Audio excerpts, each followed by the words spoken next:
Thank you. And that's the aging of the spacecraft, not me personally.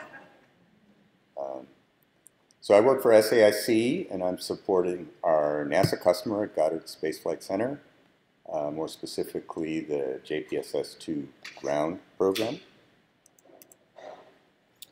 So a plug for Goddard.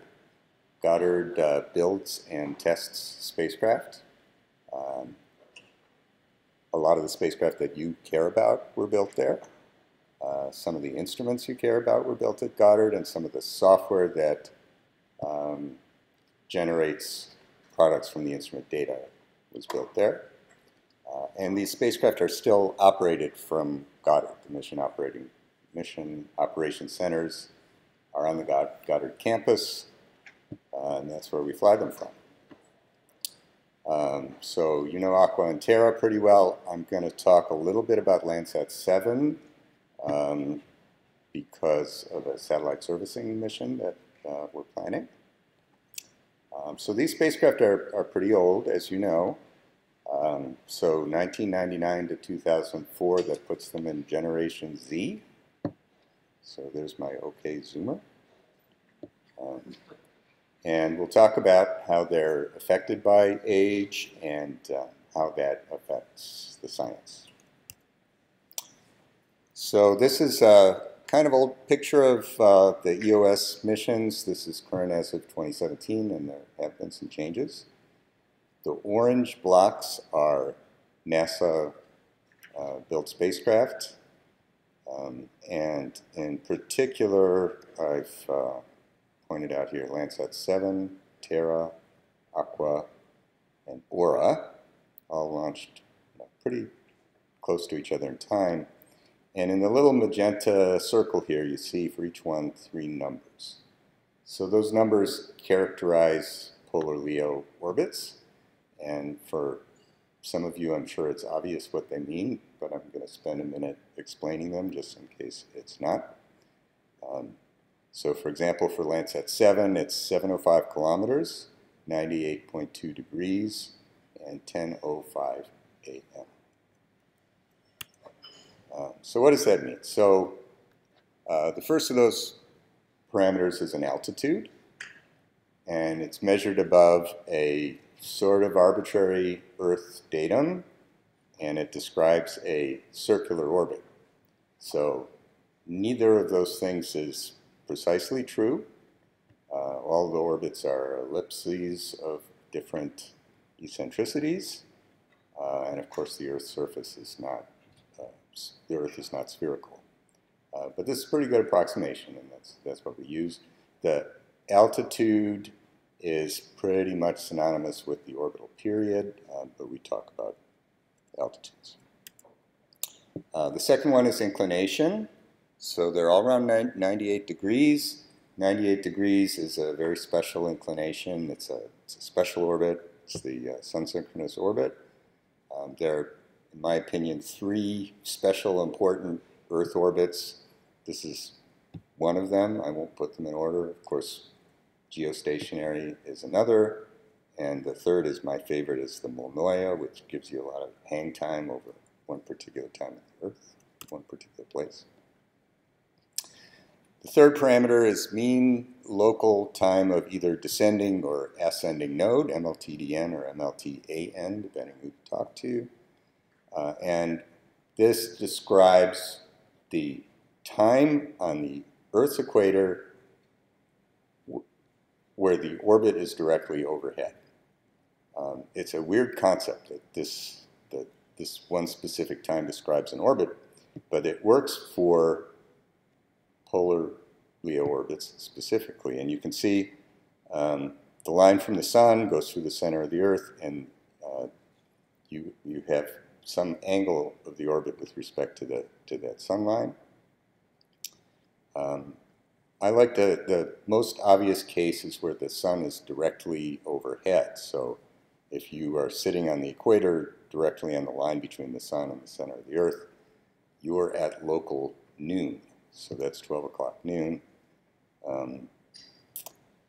Of course, not every point on the Earth has its own local time, really, right? We all have these 1-hour time zones, so it's an idealization. So I have a quiz question. If you have a satellite in a 100-minute orbit and its mean local time of descending node is 9:05 a.m., what's the mean local time of the ascending node? Anybody?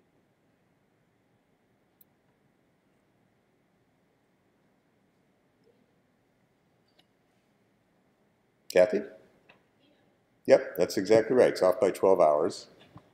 The amount of time it takes to go around is irrelevant, which is kind of weird, I think, but the Earth has turned just the right amount while you were going around, so that the local time is midnight when you cross the other way. Quite right. So I was going to draw a nice picture of all that, but I found that our friends at UMetsat have already done it. And this is, I think, quite a nice animation. First, it shows how the sunline terminator and the orbit are stable together. And then it shows you a whole year's rotation. And somehow the orbit and the terminator stay aligned as it goes around the sun. So to me, that was very non-intuitive. But you can look at that on, that's just a YouTube video. So. Okay, so what does this mean for aging spacecraft?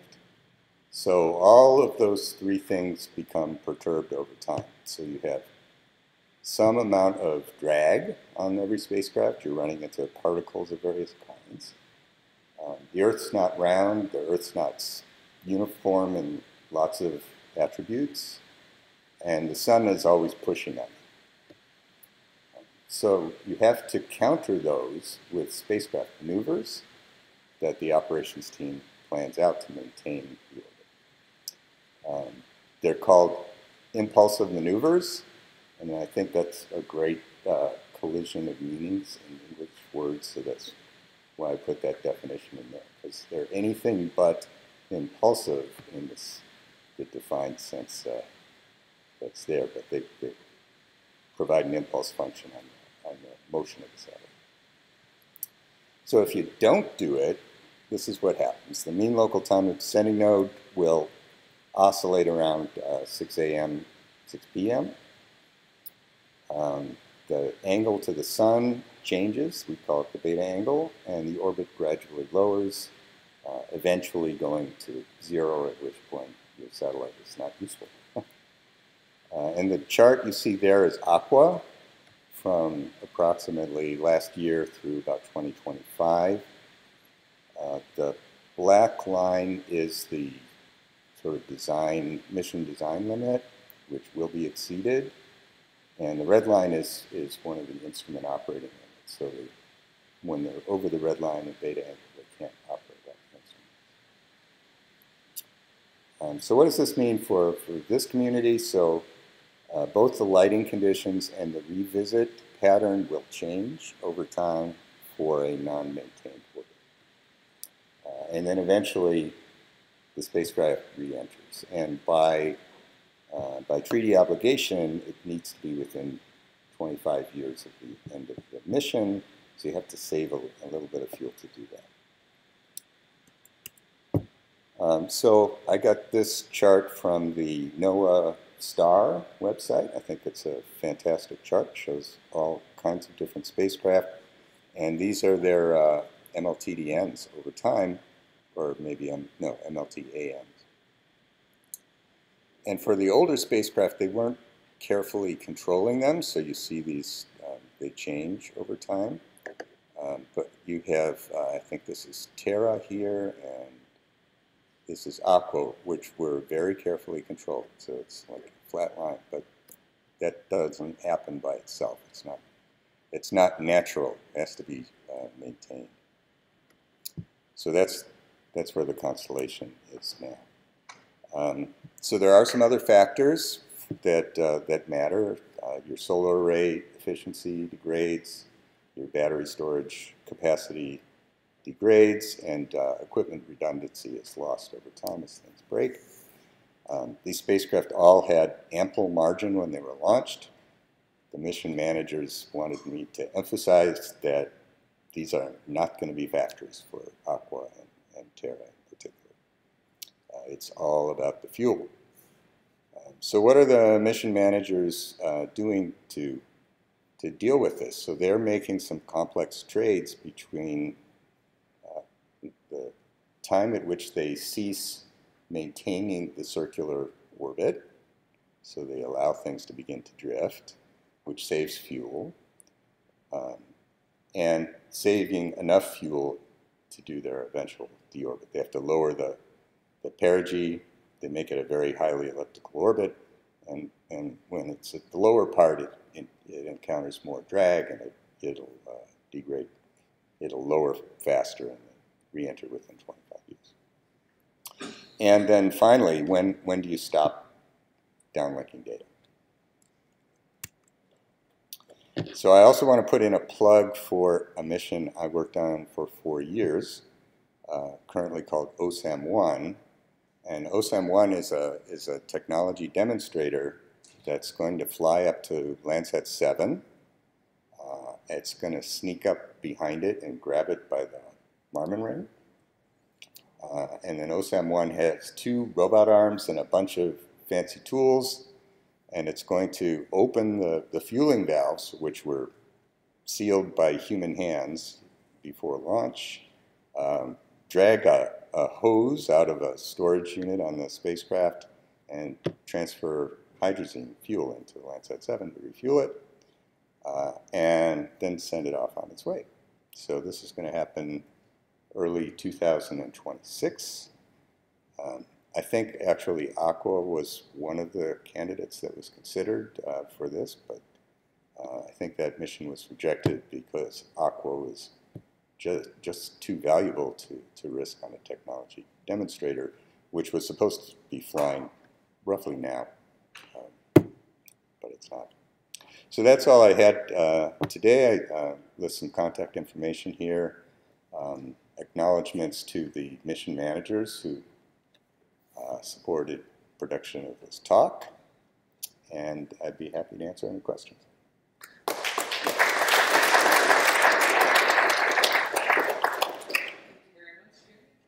That was absolutely fascinating to me. So I will start out with a completely non-really relevant question, but the OSAM-1, this little Spire guy, is there going to be a camera? Because I'm just thinking that would be the coolest thing. The spacecraft is actually festooned with cameras of all kinds. The robot operations, so the 2 robot arms are controlled basically manually by operators on the ground at Goddard. They do all of that work with the onboard cameras. So there are deck cameras that have sort of the broad situation. There are cameras on the tips of the arms that have very detailed views. Before the rendezvous, there are long-range inspection cameras that are going to take pictures of Landsat 7, movies of Landsat 7, to assess its current condition. We have the drawings from when it was built. We have the photographs from integration and test, but it's been up there 20-some years, so we want to see what it really looks like. And all of that is going to become publicly available in some form. Okay, wow, yeah, that sounds great. That sounds also like a really great opportunity to potentially do this in the future and actually design satellites around being able to be refueled. That's exactly the point, and I didn't say this, but the last bullet on the slide talks about that. There are things that can and in my opinion should be done on future spacecraft to make servicing more practical. I can't wait to watch this. Well, you have to wait till 2026. Yes, I'm going to put on my calendar now. So okay, good. Any other questions?